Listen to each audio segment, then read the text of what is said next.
Assalamualaikum warahmatullahi wabarakatuh. Apa kabarnya teman-teman? Semoga teman-teman tetap semangat ya walaupun belajarnya di rumah. Hari ini bertemu lagi dengan Miss Ajeng. Kita akan belajar tentang perkembangbiakan pada hewan. Sebelum kita mulai, mari sama-sama kita membaca basmalah. Bismillahirrahmanirrahim.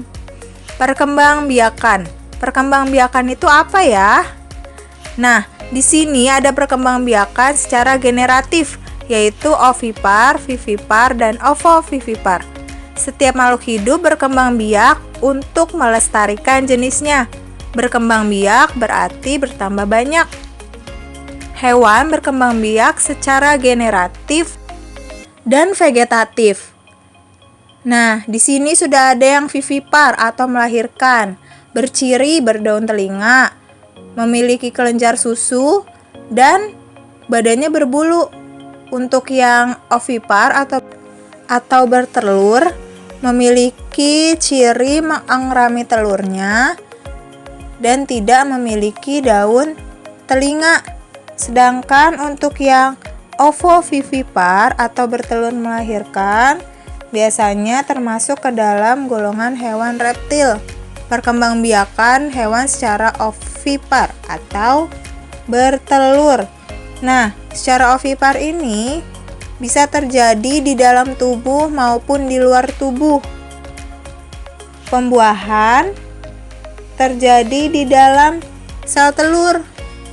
Tapi ada yang di luar seperti ayam. Ayam itu nantinya akan diengrami. Nah, seperti ini. Ikan juga terjadi pembuahannya di luar. Contoh hewan berkembangbiakan dengan telur. Dari jenis unggas itu ada ayam, bebek, angsa, itik, elang, pinguin. Contoh hewan berkembangbiak dengan ovipar yang berjenis reptil. Itu ada cicak, kadal, buaya.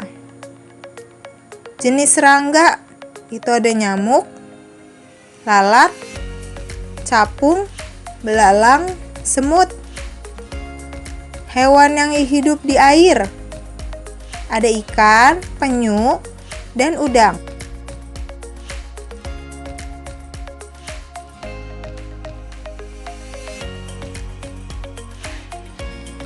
Perkembangan hewan secara melahirkan atau vivipar. Pada hewan yang melahirkan, sel telur dibuahi oleh sperma di dalam tubuh induknya. Pertumbuhan dan perkembangan embrio terjadi di dalam tubuh induknya. Embrio akan berada di dalam tubuh induknya sampai waktunya dilahirkan. Nah, ini contohnya ada gajah. Pertumbuhannya terjadi di dalam tubuh.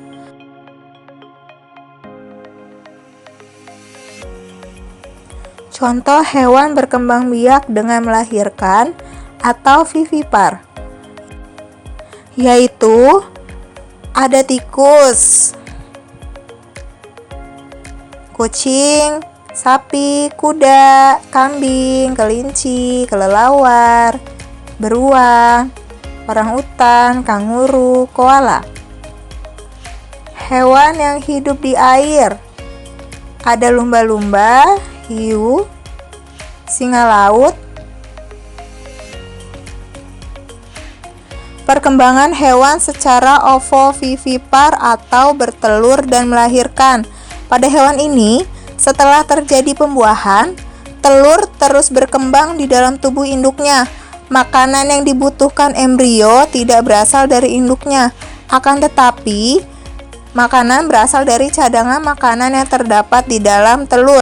Seperti yang bisa kita lihat, embrio tumbuh di dalam telur, kemudian diengrami oleh induknya di dalam tubuhnya, lalu dilahirkan.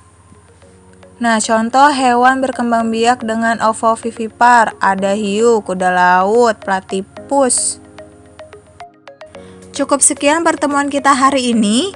Jadi kita sudah belajar perkembangbiakan hewan secara generatif, yaitu ada vivipar melahirkan, ovipar bertelur, dan ovovivipar bertelur dan melahirkan. Nah, perkembangbiakan ini yaitu bertujuan untuk melestarikan jenisnya, karena berkembang biak itu adalah bertambah banyak. Nah, untuk itu kita harus bersyukur nih, karena dengan hewan berkembang biak, maka kebutuhan pangan dan sandang kita bisa terpenuhi. Seperti yang sudah ada di surat An-Nur ayat 45. Nah, berikut artinya. Dan Allah telah menciptakan semua jenis hewan dari air, maka sebagian dari hewan itu ada yang berjalan di atas perutnya, dan sebagian berjalan dengan 2 kaki, sedang sebagian lainnya berjalan dengan 4 kaki. Allah menciptakan makhluk yang dikehendakinya. Cukup sekian teman-teman, kurang lebihnya mohon maaf. Wassalamualaikum warahmatullahi wabarakatuh.